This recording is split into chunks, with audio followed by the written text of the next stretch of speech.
Hi, I'm Lauren from LSP, and in this video tutorial I'm going to show you how to manually add one of the LSP Floral Texture Overlays without using the actions. So this is how to do it completely by hand, and this works whether you're using Photoshop Elements, Photoshop CS4, 5 or 6 or Photoshop Creative Cloud.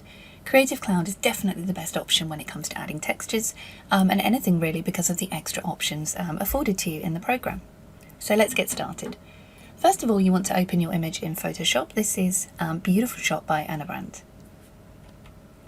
Next up, you want to make sure that your texture folder is unzipped and extracted because you cannot add zipped files to Photoshop. And let's get them up on the screen here. You can either come up here and choose File, Place Embedded and locate the textures that way, or you can just bring them over the screen and drag and drop. So decide which texture you'd like to add to your image. Let's go for this one. And it will come up in a transform box like this. So you can kind of manually move that around until it covers your image and hit enter. Next up, you want to come up here, make sure your layers panel is visible. If not, come up here to window and choose layers because you want to be able to see your layers panel.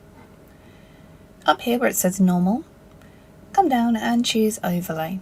Unless you're on a very, very light background where you're going to want to click multiply, or if you're on an incredibly dark background, you can choose screen. But overlay is generally a good one, or soft light to work with most images. So play around with the blending mode until you get the best kind of initial effect. Next up, you're going to want to add a layer mask. So come down here, the little rectangle with the circle looks a bit like the Japanese flag. Click on this one. And you'll see a white box is attached to the texture layer. This is your mask. Select your brush, turn it to black. Let me just shrink that, that's huge. I generally work with 100% opacity and 25% flow. Make sure your brush mode is normal. And you can begin to brush the texture off your subject's skin and any areas of your image you don't want this to show.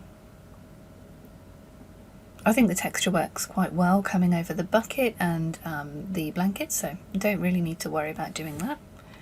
If you end up accidentally brushing a little bit too much of your texture off, you can switch to a white brush by hitting X or by hitting the little arrows here, and you can paint it back on.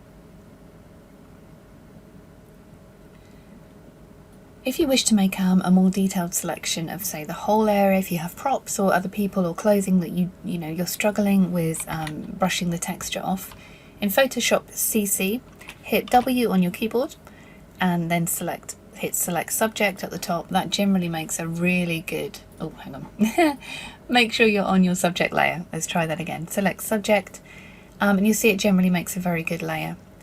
If you come up here, hold the magic wand down to get quick selection tool, you can add to the subject selection. That generally works really very well, and you can do the same thing in Photoshop CC, Photoshop CS5 and Photoshop CS6. In Elements, unfortunately, you don't have this option. You'll have to go in manually. This is why I love Photoshop CC because it's got so many other options like select subject. In Photoshop CS5, you can watch the video for manually selecting a subject. You'll need to use quick selection all over. In Photoshop CC, you have the select and mask option. In the older versions of Photoshop, you have on the select menu, you have the refine edge tool, which comes up like this. And you can use this to paint around any areas like hair that you wish to refine. In select and mask, you can hit this. It's very similar. It gives you a few more options so you can refine the edges here. When you're happy with your selection, click back on the texture, onto the layer mask, grab a brush set to black, and you can use this to paint the texture away from anywhere you don't wish it to show. Like this. If you're using the actions, it gives you options for being able to fade areas of the texture, add perspective, add different toning. So I really do recommend using the actions, but for adding the texture manually, you can do so that way. What I'm going to do with this particular image manually is just grab a black brush on a very, very low flow and just lightly take this off the bottom. If you're using the actions, it gives you toners as well, so you don't get this kind of two-tone effect. But I'm just taking that off, so we just get a little bit of texture in there. And you can see it's got a really very good subject selection too. So that's how to add the floral overlays manually if you don't want to use the actions, if you're in a rush, if you just want to whack something on there quickly. That's how to do it, but I do recommend watching the videos for the actions because they give you so many options. I'm Lauren, thanks for watching.